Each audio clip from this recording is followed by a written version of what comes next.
তো নমস্কার বন্ধুরা, চলে এলাম আরও একটা গুরুত্বপূর্ণ ভিডিও নিয়ে।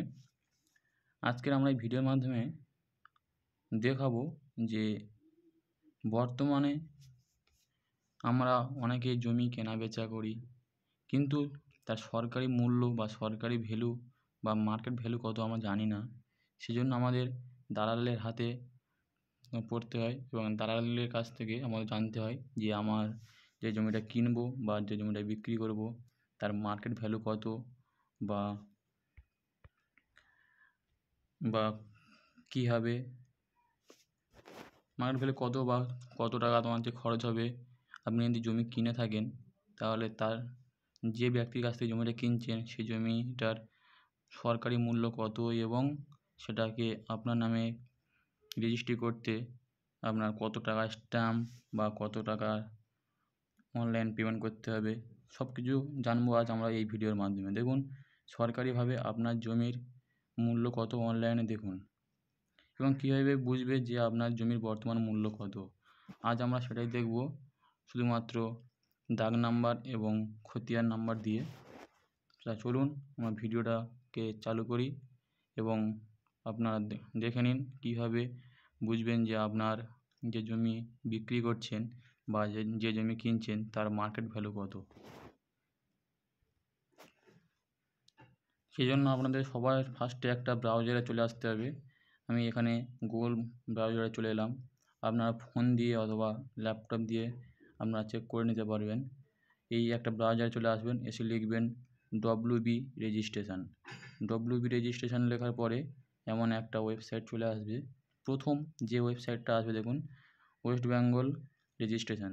এবার এইখানে আপনি ক্লিক করবেন।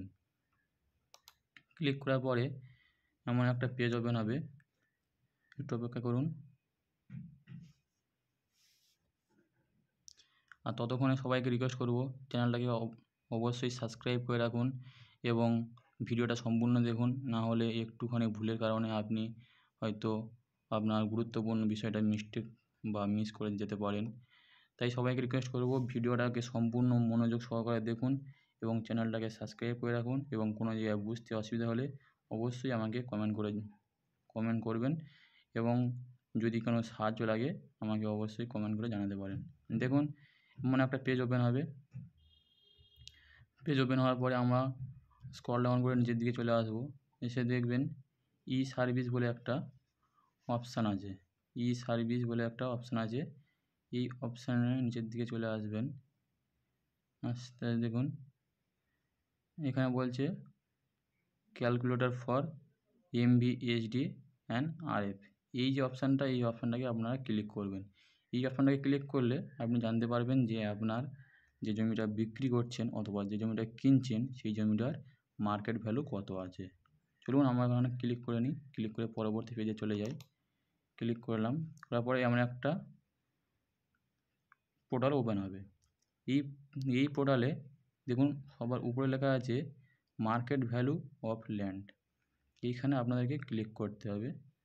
ক্লিক করার পরে আবার একটা পেজ ওপেন হবে। দেখুন ঠিক এইভাবে একটা পেজ আপনাদের সামনে ওপেন হবে। এইভাবে একটা পেজ আপনাদের সামনে ওপেন হবে। এইখানে এবার আপনি যে জেলা থেকে দেখছেন সেই জেলাটা আপনি এখানে সিলেক্ট করে নেবেন। আলিপুর আছে, বাঁকুড়া আছে, বীরভূম আছে, আপনার যে ডিস্ট্রিক্ট হবে আপনি সেই ডিস্ট্রিক্টটাকে সিলেক্ট করে নেবেন। যেমন আমারটা আমি সিলেক্ট করে নিলাম সাউথ 24 পরগনা এবং সেই ডিস্ট্রিক্টের আপনি কোন থানার অন্তর্গত আছেন, মানে কোন থানাতে আপনি বসবাস করেন। যেমন আমি আমার থানাটাকে আমি সিলেক্ট করে নিলাম। আপনি আপনার যে থানা হবে সেটা আপনি সিলেক্ট করে নেবেন। নেওয়ার পরে দেখুন আমি আপনার থানাটাকে সিলেক্ট করে নিলাম। নেওয়ার পরে দেখুন মৌজা, এবারে বলছে মৌজা। আর সবাইকে একটা কথা বলে রাখি, দেখুন এই যে লাল স্টার চিহ্ন দেওয়া আছে এগুলোকে আপনাদেরকে ফিল আপ করতেই হবে। দেখুন লেখা আছে এখানে স্টার মার্ক আইটেমস আর ম্যান্ডেটরি, মানে এগুলোকে অবশ্যই আপনাকে ফিল করতেই হবে। যেমন দেখুন এখানে লেখা আছে রোড জোন, এগুলো আপনি ফিল আপ করলে হবে না করলে হবে, কিন্তু যেগুলো স্টার মার্ক দেওয়া আছে এগুলোকে আপনাকে অবশ্যই ফিল করতে হবে। চলুন মৌজা, এবার আপনার যে মৌজা হবে আপনি সেই মৌজা সিলেক্ট করে নেবেন। যেমন আমার যে মৌজা আমি সেটা সিলেক্ট করে নিচ্ছি। মৌজা সিলেক্ট করে নিলাম। নেওয়ার পরে পরবর্তী দেখুন অনেক কিছু অপশান আছে, সব আপনাদের ফিল আপ করতে হবে না। যখন আপনি মৌজা সিলেক্ট করে নেবেন তখন অলরেডি আপনার গ্রাম পঞ্চায়েত এবং রেজিস্ট্রি অফিস চলে আসবে, ওখানে আপনার ফিল আপ করতে হবে না। এবারে এইখানে কিন্তু অবশ্যই আপনাকে ফিল আপ করতে হবে। এখানে স্টার মার্ক দেওয়া নেই, দেওয়া না থাকলেও এই যে প্লট নম্বর এবং খতিয়ান নম্বর এই দুটোকে আপনাকে সিলেক্ট করতে হবে, না করলে আপনি আপনার যে জমির মূল্যটা সেটা আপনি বুঝতে পারবেন না। এখানে কিন্তু স্টার মার্ক দেওয়া নেই, তবুও এই দুটো আপনাকে সিলেক্ট করতে হবে। দেখুন প্লট নম্বর এলআর এখানে মারার পরে দেখুন এলআর এবং আরএস। আমরা সবসময় আরএসটাকে হচ্ছে ক্লিক করব বা আরএসটাকে সিলেক্ট করে নেব। নেওয়ার পরে এখানে প্লট নম্বর মানে আপনার যে জমিটা হবে আপনি সেই জমির দাগ নম্বর এখানে বসিয়ে দেবেন। প্লট নম্বর মানে দাগ নম্বর, আপনি এখানে দাগ নম্বরটা বসিয়ে দেবেন। দেওয়ার পরে খতিয়ান নম্বর, আপনার যে রেকর্ডটা আছে বা যে পর্চাটা আছে সেই পর্চার উপর দেখবে খতিয়ান নম্বর আছে, সেই খতিয়ান নম্বরটা আপনি এখানটায় বসিয়ে দেবেন। বসিয়ে দেওয়ার পরে এইখানে আসছে প্রপোজড ল্যান্ড ইউজ।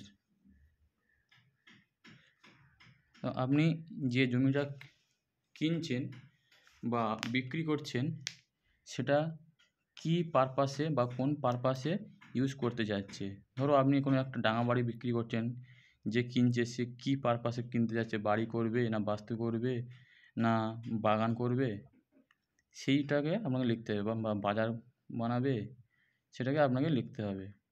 যেমন আমি ধরলাম আমি একটা জমি কিনছি এবং চাষযোগ্য জমি কিনছি এবং সেটা চাষযোগ্য হিসাবেই রাখবো। চাষযোগ্য মানে এটাকে আপনাকে বাস্তু করতে হবে, শালি জমি করতে হবে। দেখুন এই শালি জমি করতে হবে। এবারে যদি আপনি কোনো একটা জমি কিনে সেটাকে তোমার বাস্তু করতে চান তাহলে আপনাকে সেখানে বাস্তু সিলেক্ট করতে হবে। এই বাস্তু সিলেক্ট করে নিলাম। বাস্তু আপনি যে পারপাসে ইউজ করতে চান সেই পারপাসে আপনি সিলেক্ট করে দেবেন। আমি বাস্তু সিলেক্ট করে নিলাম এবং জমিটা কী অবস্থাতে এখন আছে, বাগান বাড়ি হিসাবে আছে না ডোবা আছে না ডাঙা আছে, সেটাকে আপনাকে সিলেক্ট করতে হবে। সেটা আপনি দলিল দেখে সিলেক্ট করে নেবেন। যেমন এটা আমার শালি জমি আছে বা চাষযোগ্য জমি আছে, সেটাকে আমি বাস্তু করতে চাচ্ছি। এবং জমিটা কত একর বা কত ডেসিমেল বা কত বিঘা কত কাঠা এর মধ্যে যে কোনো একটাকে আপনাকে ফিল করলে হবে। যেমন আমার ডেসিমেল আমি ফিল করছি, আমার এটা আছে 16 ডেসিমেল। তো আমি এখানে 16 ডেসিমেল ফিল করে নেবো। নেওয়ার পর এখানে বলছে এটাকে আমি ফিল আপ করতে হবে, যে বলছে অ্যাপ্রোচ রোড মানে বলছে যে এই যে জমিটা আপনার আছে এখান থেকে রোড কত ফুট দূরত্ব আছে। আপনার যেমন হবে আপনি তেমনভাবেই দেবেন। এবং যদি অনেকটা দূরে হয়, অনেকটা যেমন কারো যদি 10 foot 20 foot 50 foot 100 foot 150 foot 200 foot যা হবে আপনি এখানটায় লিখে দেবেন। দেওয়ার পরে এগুলো সব আপনাকে নো করে রাখতে হবে। নো করে রাখার পরে এই যে ক্যাপচারের ঘরে বসিয়ে দেবেন। সুন্দরভাবে যেমনভাবে লেখা আছে তেমনভাবে এখানে বসিয়ে দেবেন। দেওয়ার পরে এই ডিসপ্লে মার্কেট ভ্যালু এখানে আপনি ক্লিক করবেন, করলে এইখানে আপনার মার্কেট ভ্যালু শো হয়ে যাবে। দেখুন আমি ফিল করে নিচ্ছি। আমি এখানটায় আমার দাগ নম্বর খতিয়ান নম্বর দিয়ে দাগ নম্বর এবং খতিয়ান নম্বর দিয়ে আমি ফিল করে নিচ্ছি। আমার ফিল করা হয়ে গেছে। এবার দেখুন অ্যাপ্রোচ রোড সাইড মানে আমি যে জমিটা কিনছি সেটা চাষযোগ্য জমি ছিল, সেটাকে বাস্তু করব। কিন্তু আমার যে জমি ছাড়া আমার রাস্তা মাত্র 20 ফুট দূরে, এখানে আমি 20 লিখে দেবো। দেখুন 20 ফুট দূরত্ব, তাই 20 লিখে দিলাম। দেওয়ার পরে বাদবাকি কিছু করতে হবে না, সব নো থাকবে। এবারে এইখানে দেখুন যে ক্যাপচারটা বসিয়ে দিয়ে আমি মার্কেট ভ্যালু কত দেখে নিই। দেখুন যেমন ক্যাপচার দেওয়া আছে তেমনভাবে ক্যাপচার বসিয়ে দিলাম। দেওয়ার পরে এবার দেখুন এইখানে আমার যে কত অ্যামাউন্ট বা মার্কেট ভ্যালু কত সেটা আপনি দেখতে পাবেন। ডিসপ্লে মার্কেট ভ্যালু ক্লিক করলাম, তারপরে দেখুন এখানে চলে এসছে যে এই জমিটার মূল্য হচ্ছে 4,80,000 টাকা। তাহলে বুঝতে পারলেন আপনারা কীভাবে আপনাদের হাতে থাকা স্মার্টফোন বা ল্যাপটপ দিয়ে আপনাদের যে জমি বাড়ি বিক্রি করছেন তার মার্কেট ভ্যালু কত আপনি এইভাবে সুন্দরভাবে দেখে নিতে পারবেন। থ্যাংক ইউ বন্ধুরা, আজকের ভিডিওটা এই পর্যন্ত। এবং এই পর্যন্ত যদি কারোর কোনো বুঝতে অসুবিধা হয়ে থাকে অবশ্যই আমাকে কমেন্ট করে জানাবেন।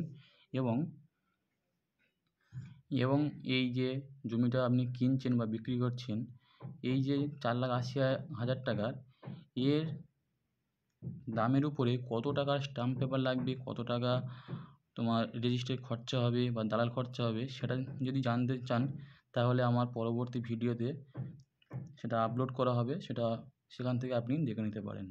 থ্যাংক ইউ বন্ধুরা, আজকের ভিডিওটা এই পর্যন্ত। ভালো লাগলে অবশ্যই লাইক, কমেন্ট ও শেয়ার করবেন।